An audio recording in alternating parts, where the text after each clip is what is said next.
নমস্কার, আমার বাংলা নিয়ে আমি অয়ন। মালদার গাজলের পর এবার মুর্শিদাবাদের বহরমপুরে এসআইআর এর চক্রান্তের অভিযোগে সুর সপ্তমে মমতা বন্দ্যোপাধ্যায় নিশানা করলেন বিজেপিকে। যারা মারা গেছে তাদের মধ্যে তো অর্ধেকের বেশি হিন্দুও আছে। এসআইআর করে বিজেপি আরো গেছে, যেটুকু ছিল সেটুকুও গেছে, আরো যাবে। ওদের শূন্য করে দিন, ওদের ভাড়ার শূন্য করে দিন।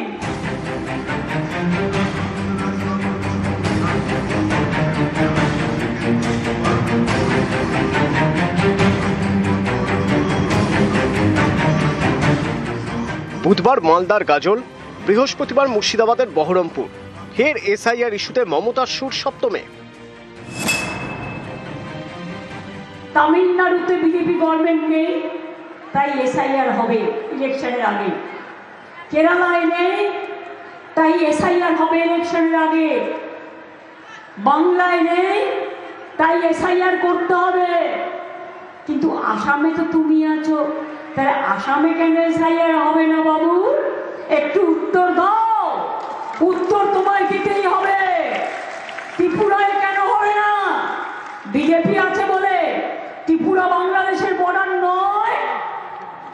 বলুন, রোহিঙ্গা যদি আসে, বাংলায় তো বর্ডার নেই, আসে মণিপুর হয়ে, মিজোরাম হয়ে, নাগাল্যান্ড হয়ে, সেখানে কেন এসআইআর হবে না? বিজেপি আছে বলে। ইলেকশন ঘোষণা হবে ফেব্রুয়ারি মাসে। ইলেকশনের আগে গভর্নমেন্ট যাতে কাজ করতে না পারে উন্নয়নে, সেই জন্য ইলেকশনের 3 মাস আগে এসআইআর ডিক্লেয়ার করেছে। আরে তোমার হিম্মত থাকলে তুমি 2 বছরে করতে।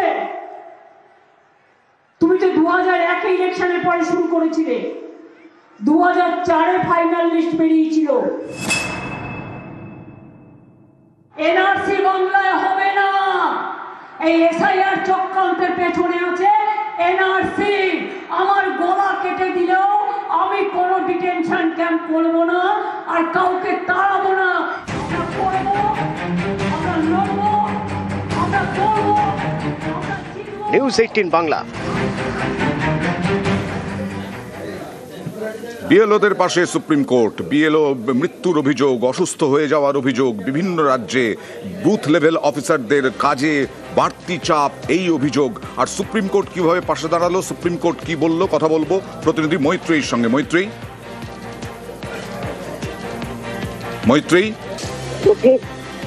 আমি শুনতে পাচ্ছি। হ্যাঁ, শোনা যাচ্ছে। সুপ্রিম কোর্টে যখন সুপ্রিম কোর্টে আজকে এই বিষয়টি উঠে, তখন বিচারপতিরা খুব স্বাভাবিকভাবেই বিএলওদের পাশে দাঁড়িয়েছেন। প্রধান বিচারপতি সূর্যকান্ত এবং বিচারপতি জয়মাল্য বাগচির বেঞ্চে আজকে মামলাটি ওঠে, এবং এখানে তামিলনাড়ুর একটি মামলা, যেখানে অভিনেতা বিজয়ের যে দল, সেই দলের তরফ থেকে মামলা করা হয়েছিল, এবং সেখানে উল্লেখ করা হয়েছিল যে বিএলওদের ওপর কিরকম ভাবে চাপ দেওয়া হচ্ছে, এবং তারা যদি তাদের দায়িত্ব পালন করতে না পারেন, সেই সময় তাদের বিরুদ্ধে এফআইআর পর্যন্ত করা হচ্ছে। ফলে সেই জায়গা থেকে সর্বোচ্চ আদালত যে নির্দেশ দিয়েছে সব রাজ্যকে, যদি বিএলওরা যারা মনে করেন যে তাদের কাজের চাপ অত্যন্ত বেশি হয়ে গিয়েছে, সেই জায়গায় দাঁড়িয়ে তাদেরকে বাড়তি সুবিধা দেওয়ার জন্য বাড়তি সরকারি কর্মী করার কথা বলেছেন। তারা কাজ করতে চাইছেন না, বা সেটা নিতে চাইছেন না, তাদের তাদের পরিস্থিতি খতিয়ে দেখতে হবে এবং তাদেরকে রিলিজ দিতে হবে, তেমনটাই কিন্তু বলেছে। অর্থাৎ সার্বিকভাবে বিএলওদের উপর যে প্রচন্ড চাপ চলছে, সেই কথাটা কোথাও আসলে আজকে সর্বোচ্চ আদালত রেকগনাইজ করেছে, এবং তার রেমেডি দেওয়ার জন্য বিএলওদেরই পাশে দাঁড়িয়েছে সর্বোচ্চ আদালত। आज का जो मामला था, टीवी की तरफ से एक एप्लीकेशन आई। तमिलनाडु के अंदर में बीएलओज पर एफआईआर रजिस्टर हो रहा है और कुछ बीएलओज सुसाइड कमिट कर रहे हैं। इसीलिए माननीय सर्वोच्च न्यायालय ने आज जो डायरेक्शंस पास किए, पहला डायरेक्शन ये था, हर स्टेट गवर्नमेंट का ये ऑब्लिगेशन है कि इलेक्शन कमीशन के रिक्वेस्ट पर उनको ऑन डेपुटेशन मैन पावर मुहैया कराना है। उनका दूसरा डायरेक्शन था, जो भी डेपुटेशन पर ऑफिसर्स स्टेट गवर्नमेंट के जाएंगे या मैन पावर जाएगा, वो एसआईआर के मामले को रिफ्यूज नहीं कर सकता, SIR का भी काम उनको करना पड़ेगा। और तीसरा जो लीव एप्लीकेशन से रिलेटेड था कि जो भी BLO लीव एप्लीकेशन देता है उसको केस टू केस बेसिस पे मेरिट पे डिसाइड करके उनको छुट्टी सैंक्शन की जा सकती है। तो इस तरह का 3 डिरेक्शन। सुप्रीम कोर्ट অর্ডার দিয়েছে, ভালোই অর্ডার দিয়েছে যে দরকার আছে অ্যাডিশনাল BLO নিয়োগ দরকার আছে, কিন্তু বিষয়টা এটা ECI এর অবজারভেশনে রাখা উচিত ছিল একদম ফার্স্ট ডে 1 থেকে। প্রেশার অনেক কম হয়ে যেত। ধরুন এই যে ম্যাপিং এর কাজগুলো যদি অ্যাডিশনাল BLO থাকতো তাহলে শেয়ার করতো। ECI কেন এত বিলম্বিত করলো? হ্যাঁ, অবশ্যই এটা ভালো হচ্ছে। রোগ বাড়ালে পরে কাজটা সংক্ষিপ্ত হলে ভালোভাবে কাজটা হয়। সময়টাও যদি একটু বাড়ানো থাকতো, আমাদের তো শুধু এইটুকু কাজ নয়, আমাদের বিভিন্ন কাজ করতে হচ্ছে তার সঙ্গে কিন্তু এটা। তাহলে সব কাজের সঙ্গে যখন আমরা একটা কাজ করি তখন আমাদের কি হয়, আস্তে আস্তে সেই জায়গাটা যদি সময় পাওয়া যায় তাহলে কাজটা নিখুঁতভাবে সম্পূর্ণ করতে পারি।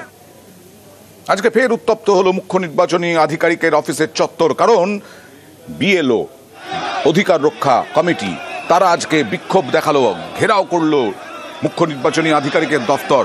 11 দফা দাবিতে আজকে প্রচুর পুলিশ মোতায়েন ছিল। 11 দফা দাবি নিয়ে BLO অধিকার রক্ষা কমিটির সদস্যরা, বুথ লেভেল অফিসাররা, তারা বহু মানুষ তারা এসে জড়ো হলেন নির্বাচনী আধিকারিকের দফতরের সামনে এবং সেখানে বিক্ষোভ দেখালেন। তখন পুলিশ বাধা দেওয়ায় তাদের সঙ্গে ধস্তাধস্তি হলো। তাদের একটাই দাবি ছিল যে 11 দফা দাবি নিয়ে তারা ডেপুটেশন দেবেন নির্বাচন আধিকারিকের কাছে, কিন্তু বেশ খানিকক্ষণ তাদেরকে অপেক্ষা করতে হয়। তখনও তাদের অভিযোগ ছিল যে 11 দফা দাবি নিয়ে BLOরা যে ডেপুটেশন দিতে চান মুখ্য নির্বাচনী আধিকারিকের দফতর থেকে কোনো সবুজ সংকেত আসছে না। কাজের চাপ কমাতে হবে, ডেটা এন্ট্রির বাড়তি চাপ দেওয়া যাবে না, 2 বছরের কাজ 1 মাসে শেষের নির্দেশ অবিলম্বে প্রত্যাহার করতে হবে, পরীক্ষার মরশুমে শিক্ষকদের স্কুল থেকে সরিয়ে নিয়ে এসে শিক্ষার্থীদের ক্ষতি করা চলবে না, BLOদের অন ডিউটি সুনিশ্চিত করতে হবে। এই সব 11 দফা দাবি নিয়ে নির্বাচন কমিশন ঘেরাও BLO অধিকার রক্ষা কমিটি।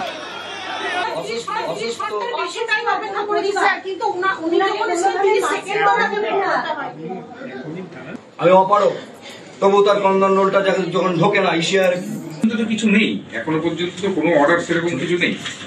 এবং যেটা আপনাদের বলছি যেমন ডেথ কেস BLOদের ক্ষেত্রে কিন্তু এক্স গ্রাসিয়া ছিল না। আমরা কমিশনের সাথে কথা বলে ওনাদেরকে রাজি করেছি যে আমরা পাঠাবো। কলকাতা জেলার ক্ষেত্রে তো DM না। আমার হাজবেন্ডের অবস্থা ভীষণ খারাপ। আমি এখানে কাকুতি মিনতি করছি আমার হাজবেন্ডকে বাঁচানো, আমি আর কিছু চাই না। সব সম্পূর্ণ দায়ী হচ্ছে এই ECI। আমার হাজবেন্ডের নাম হচ্ছে অনির্বাণ ব্যানার্জি। এই হচ্ছে কার্ড। কি হয়েছিল আর এখন কি রকম আছে? ওনার পায়ে ইনফেকশন হয়ে গেছে, উনি পা হারাতে বসেছেন এখন। আর হাওড়ার ডোমজুড়ে অসুস্থ হওয়ার অভিযোগ BLOর এই চাপে, BLOর কাজের চাপে। 1 বছর আগে অস্ত্রোপচার হয়েছিল এই BLOর, পেটে অস্ত্রোপচার হয়, তারপর থেকেই তিনি অসুস্থ। জেলা শাসকের কাছে বারবার অভিযোগ করেছেন, কিন্তু কোনো সুরাহা মেলেনি বলেও অভিযোগ। এখন হাসপাতালে ভর্তি এই BLO।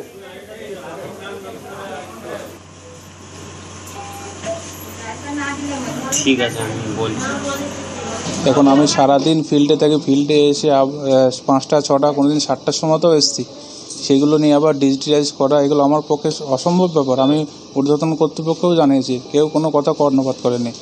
এখন আমার এই অবস্থা, বাড়িতে আমার প্রেগনেন্ট ওয়াইফ আছে, বৃদ্ধ বাবা মা আছে, আমার বাড়ির সঙ্গে 1 থেকে 1.5 মাস কোনো সাক্ষাৎ নেই। সেখানে কী হচ্ছে না হচ্ছে, আর এই পারিবারিক চাপ এবং এই পারিপার্শ্বিক চাপে আমার কাজ করা কোনো অসম্ভব নয়। আমি DM ম্যাডামের কাছে রিকোয়েস্ট করছি আমাকে এখান থেকে অব্যাহতি দিন, আমাকে সুইসাইড করতে হবে, এছাড়া আমার আর কোনো উপায় নেই। আর হাবড়ায় SIR নিয়ে তো রাজনৈতিক তরজা চলছে, বিভিন্ন তর্ক বিতর্ক চলছে। হাবড়ায় SIR মাধ্যমে পরিবার ফিরে পেল ছেলেকে 26 বছর পর। 26 বছর পর পিংলা থেকে, পিংলায় বসবাস করছিলেন এই পরিবারের ছেলে দম্পতি ফিরে পেলেন তাদের ছেলেকে। 1999 সালে হারিয়ে গিয়েছিলেন ছেলে, এবং 1999 সালে বাড়ি ছাড়েন হাবড়ার তরুণ দত্ত। ব্যবসায়িক ক্ষতির কারণে বাড়ি ছাড়েন। অনেক খোঁজাখুঁজিতেও হদিশ পায়নি পরিবার। তরুণের ভোটার কার্ড ম্যাপিং করেন BLO। পশ্চিম মেদিনীপুরের পিংলায় মেলে হদিশ। ফিরে পেলেন 26 বছর পরে। কত সাল সেটা? 1999। তারপরে খোঁজেননি আর ছেলেকে? হ্যাঁ, খুঁজেছি, আত্মীয় স্বজন এটা ওটা, আর এখন কি খুঁজে লোক পাওয়া যায়? ও যোগাযোগ করেন? না, পেলাম SIR এর, ওর ভোটার লিস্টের সব ছিল, তাই SIR এর ফর্মটা জমা দিয়ে দিছিলাম। যোগাযোগ করার জন্য এ করছিল, সেটা যাচ্ছিল লোকেশন ওই ইয়েতে পশ্চিম মেদিনীপুর। পশ্চিম মেদিনীপুর। তাই বললেই ও আর কি গুরুত্ব দিয়ে সেই ওই জায়গার বিএলওর সঙ্গে যোগাযোগ করেছে। তারপরে ছেলেকে পেলেন অবশেষে সন্ধান। পয়সা করে লস হয়ে যায়, অনেক টাকা ধার দেনা হয়ে যায় ব্যবসা করতে যায়, সেটা একটা কারণ ছিল। তারপরে বাবা বকাবকি করে, যার জন্য রাগে অভিমানে চলে যায়। 25-26 বছর মনে তো পড়তো এসআইআর এর ফলে। তারপরে যখন যোগাযোগ হয় তখন এখানকার ভোটার লিস্ট থাকলে তো হবে নি, 2002-এর দিতে হবে। আর 2002-এ আমার ওখানে নাম ছিল, সেই নাম দিতে যে এবার বাবা চেষ্টা করছে তার ছেলের নাম তোলার জন্য। না, ভালো লাগছে। যাবো 2-4 দিনের ভিতর।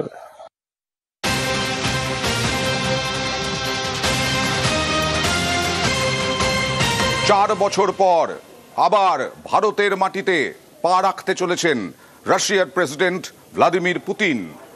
রুশ প্রেসিডেন্ট ভ্লাদিমির পুতিন আর কিছুক্ষণের মধ্যেই ভারতের মাটিতে পা রাখবেন। কিছুক্ষণ আগেই তার বিমান ভারতের মাটিতে অবতরণ করে, পালাম সেনা বিমানবন্দরে অবতরণ করে। আর কিছুক্ষণের অপেক্ষা।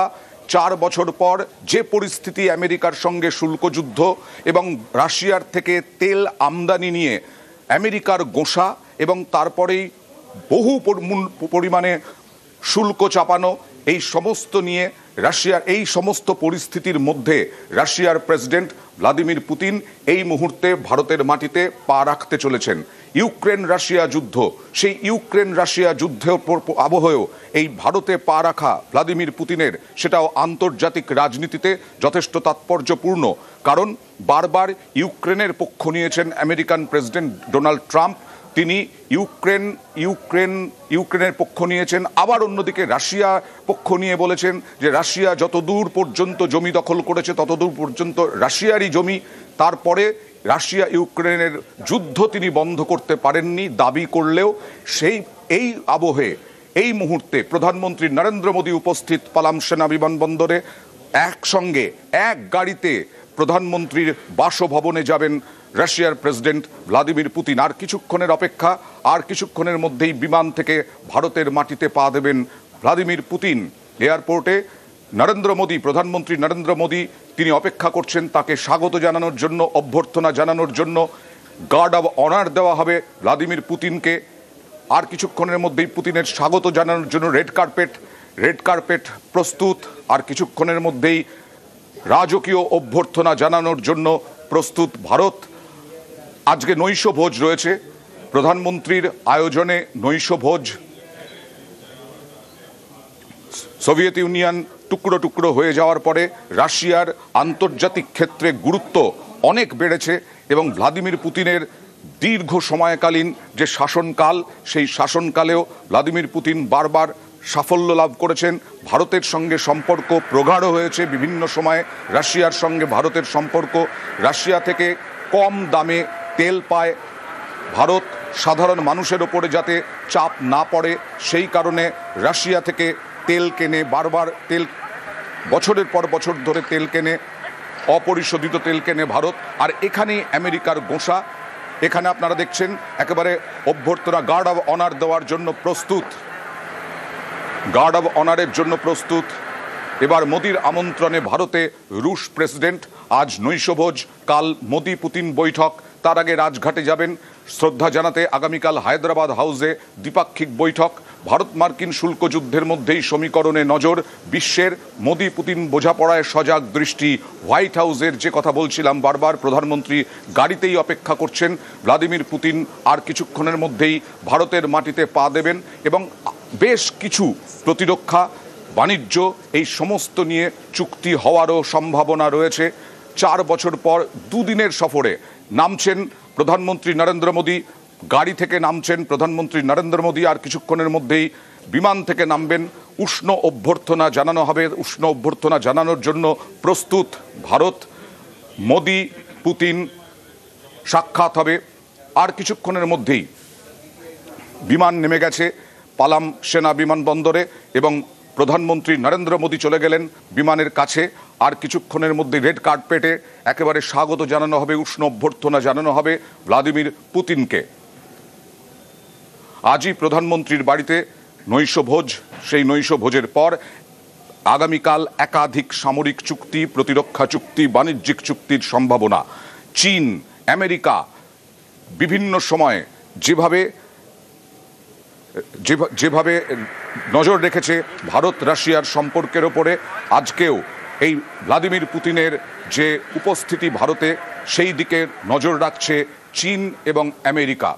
আমেরিকার যেমন নজর রয়েছে, মার্কিন নজর যেমন রয়েছে এই সফরের দিকে, তেমনি নজর রয়েছে চীনেরও। রাশিয়া থেকে অস্ত্র কেনারও নিয়মিত অস্ত্র কেনারও ইতিহাস রয়েছে ভারতের, এবং আগামীকালও সেই প্রতিরক্ষা ক্ষেত্রে অস্ত্র চুক্তি হওয়ার সম্ভাবনা রয়েছে। ভ্লাদিমির পুতিন এই মুহূর্তে বিমান থেকে নামছেন, ভারতের মাটিতে পা দিচ্ছেন 4 বছর পর। এবার নরেন্দ্র মোদীর আমন্ত্রণে তাকে উষ্ণ অভ্যর্থনা জানানোর জন্য উপস্থিত বিমানবন্দরে, পালাম বিমানবন্দরে নেমে গেলেন ভ্লাদিমির পুতিন। এবার প্রধানমন্ত্রী নরেন্দ্র মোদীর সঙ্গে আলিঙ্গনে আবদ্ধ হবেন, উষ্ণ অভ্যর্থনা জানানো হবে তাকে, গার্ড অব অনার দেওয়া হবে। 4 বছর পর ভারতের মাটিতে দুই দেশের প্রধানের মুলাকাত, পালাম সেনা বিমানবন্দরে প্রধানমন্ত্রী নরেন্দ্র মোদী এবং ভ্লাদিমির পুতিন। আন্তর্জাতিক যে বাণিজ্য, আন্তর্জাতিক যে প্রতিরক্ষা, সেই আন্তর্জাতিক প্রতিরক্ষা, আন্তর্জাতিক বাণিজ্য যেদিকে চলছে, সেই আবহে এটা খুব গুরুত্বপূর্ণ বলেই মনে করছেন আন্তর্জাতিক সম্পর্ক বিশেষজ্ঞরা। প্রধানমন্ত্রী নরেন্দ্র মোদী তিনি এক এক করে পরিচয় করিয়ে দিচ্ছেন ভ্লাদিমির পুতিনের সঙ্গে।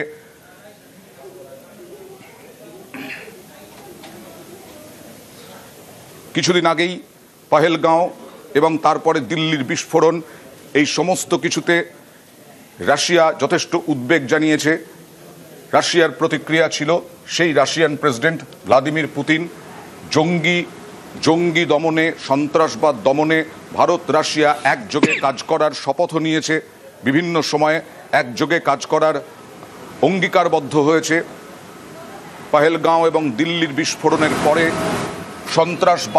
সন্ত্রাসবাদের যে আবহ, এই মুহূর্তে সাংস্কৃতিক অনুষ্ঠান পরিবেশন ভ্লাদিমির পুতিনের সামনে, তাকে উষ্ণ অভ্যর্থনা জানিয়ে।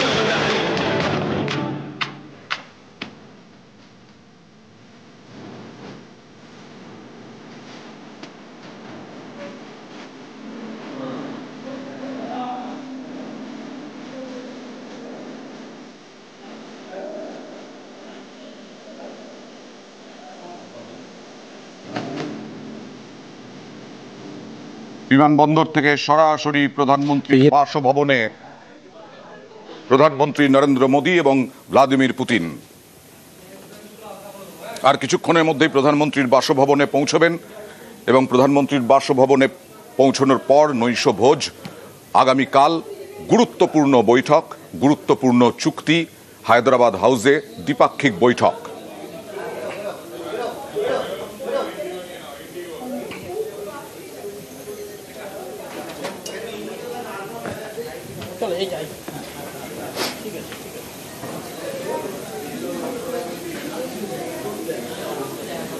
গত কয়েকদিন ধরে দেশ জুড়ে ইন্ডিগোর বিমান বিভ্রাট, আর সেই বিমান বিভ্রাটে চরম ভোগান্তি যাত্রীদের।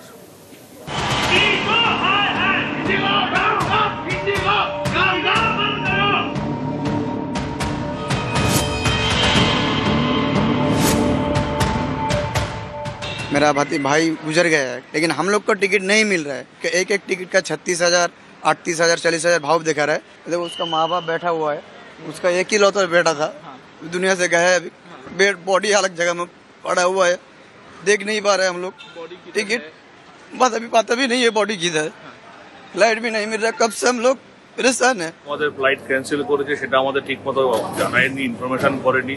সব বাচ্চারা এদিক ওদিক থেকে, যারা কেউ খাওয়া দাওয়া ঠিক মতো পাচ্ছে না, এয়ারপোর্ট অথরিটি থেকে কোনো ফেসিলিটি পাচ্ছি না, কোনো আমাদের যে মন্ত্রক আছে তাদের থেকে কোনো ফেসিলিটি পাচ্ছি না। আমরা মানে পুরো বোর্ডিং পাসটা কমপ্লিট হয়ে গেছে, ওখানে গিয়ে দেখি ওরা একটা কথাই বলছে, কিছু করতে পারবো না।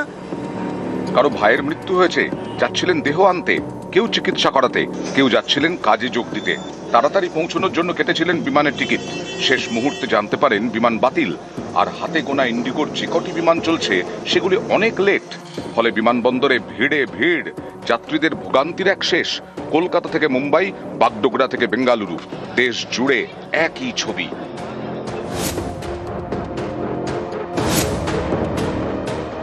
बेंगलोर में इंटरव्यू देना था और 2 दिन से मेरा यहाँ पे कैंसिल हो रहा है और मैं इनको बोल रही हूँ मेरा इमरजेंसी आप मेरे कर दीजिए, बोल रहे हैं नहीं होगा। हॉस्पिटल जाना, जिसमें 14 तारीख को हमने टिकट बनाया, 14 नवंबर को टिकट बनाया गया 3 दिसंबर को।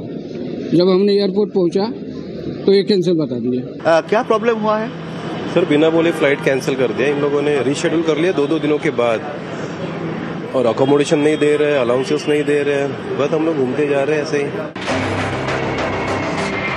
ইন্ডিগো বেসরকারি এয়ারলাইন্স প্রতিদিন দেশে এবং দেশের বাইরে বহু বিমান ওঠানামা করে। এই ইন্ডিগোর বিমান পরিষেবাতেই বড়সড় বিভ্রাট। একদিন দুদিন নয়, অভিযোগ এই সমস্যা অনেক দিন ধরেই চলছে। নভেম্বর থেকে প্রায় 1200-র বেশি বিমান বাতিল করেছে ইন্ডিগো। বুধবার এবং বৃহস্পতিবার এই দুদিনে সংখ্যাটা শতাধিক। এর জেরে চরম ভোগান্তিতে যাত্রীরা। বিমান সংস্থার তরফে বিবৃতি দিয়ে বলা হয়েছে, পরিষেবা ব্যাহত হওয়ায় দুঃখিত, যাত্রীদের কাছে ক্ষমা প্রার্থী।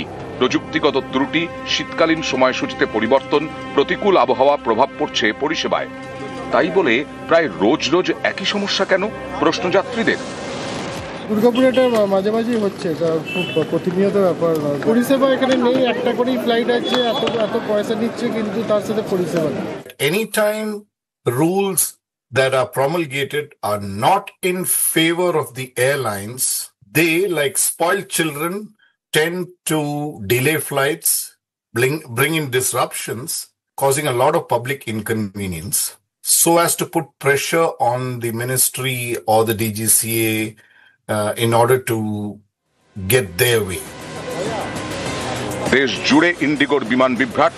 কর্তৃপক্ষের থেকে রিপোর্ট তলব করেছে অসামরিক বিমান পরিবহন নিয়ন্ত্রক সংস্থা DGCA। নিউজ 18 বাংলা। আবাস তালিকায় নাম উঠেছে, 3বার সমীক্ষা হয়েছে, তারপরে আবার আবাস তালিকা থেকে নাম বাদ। আর তাই ক্ষোভে পুষছেন বারাসাতের এক পঞ্চায়েতের 50 জন বাসিন্দা।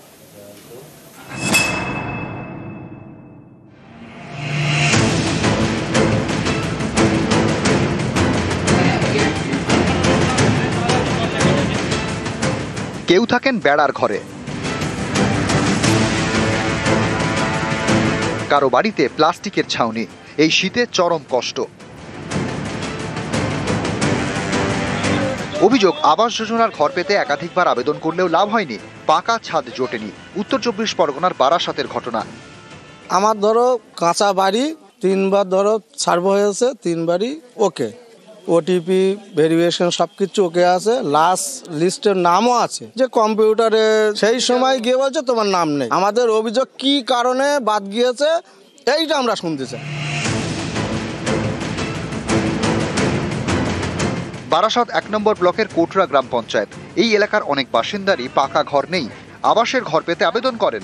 বেশ কয়েকজন বাসিন্দার দাবি তাদের নাম আবাসের তালিকায় 3বার উঠেছে, 3বারই সমীক্ষা হয়েছে, জিও ট্যাগিং হয়েছে, বাড়ির ছবি তুলেছে সমীক্ষক দল, মোবাইল ফোনে তার মেসেজও এসেছে। এরপরেই তাদের নাম বাদ। অভিযোগ, যারা আবাসে ঘর পাওয়ার যোগ্য নয় তারা বাড়ি পেয়েছেন। এ নিয়ে তৈরি হয়েছে ক্ষোভ। নাম বাদ যাওয়ার কারণ জানতে মঙ্গলবার প্রায় 50 জনেরও বেশি বাসিন্দা বিডিও অফিসে যান। প্রথম থেকেই আমার নাম এসছে, 3-4বার সার্ভেও হয়ে গেছে। হ্যাঁ, সব ক্লিয়ার, মেসেজ এসছে, সব কিছুই ক্লিয়ার। কোথায় ঘর করবো সে জায়গায় ফটো তুলে নিয়ে গেছে, নিজে এখন বলছে নাম নেই। যে লিস্ট আমরা পেয়েছিলাম সেই লিস্টে এদের নাম আমরা খুঁজে পাইনি, কিন্তু এখানে এসে জানতে পারি যে আর একটা ফাইনাল লিস্ট আছে, সেই লিস্টে তাদের নাম ম্যাক্সিমাম, কিছু যারা আছেন অধিকাংশই তাদের নাম আছে, তারা টাকা পাবেন। ওনাদের বেশিরভাগই এলিজিবল ছিলেন, হয়তো একটা মিসকমিউনিকেশন থেকে ওনারা এসছেন। আর কিছু লোকজন ছিলেন যাদের বাড়ির কন্ডিশন যথেষ্টই ভালো, সেখানে আমরা যারা এনকোয়ারিং অফিসার ছিলেন তাদেরও কয়েকজনকে আসতে বলেছিলাম, তারা দেখেছেন, দেখে জানিয়েছেন বিষয়টা। তো যে কারণে নামগুলো হয়েছে, বাদ গেছে, তো তাদের এক্সপ্লেনেশন দিয়ে দেওয়া হয়েছে, তারা শুনেছেন, চলে গেছেন।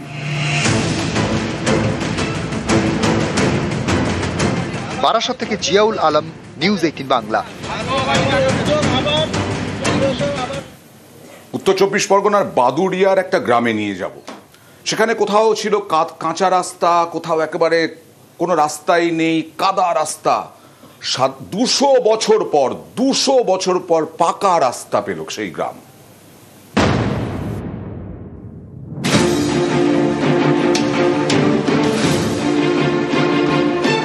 উত্তর চব্বিশ পরগনার বাদুড়িয়ার রামচন্দ্রপুর উদয় গ্রাম পঞ্চায়েত।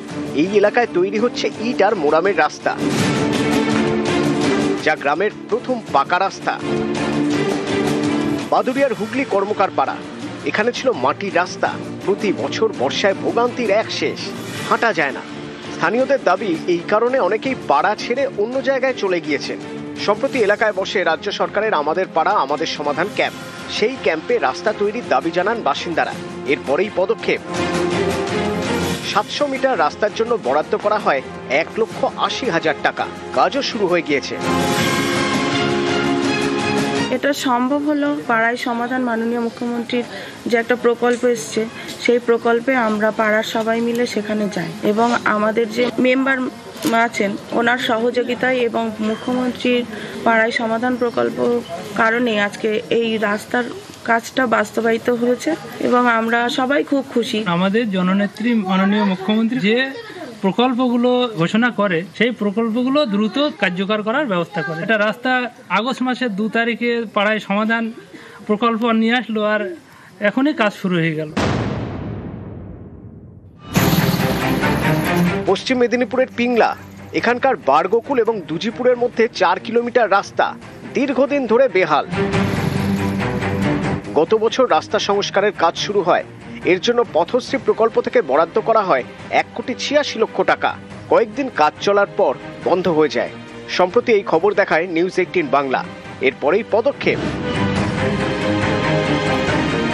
থমকে যাওয়া রাস্তার কাজ শুরু হলো পিংলায়। বকুলপুর থেকে বেলার পর্যন্ত যে রাস্তাটি হওয়ার কথা ছিল সেই মতো অবস্থায় ওই গুটি ফুটি পড়েছিল। বর্তমানে কাজটি শুরু হয়েছে।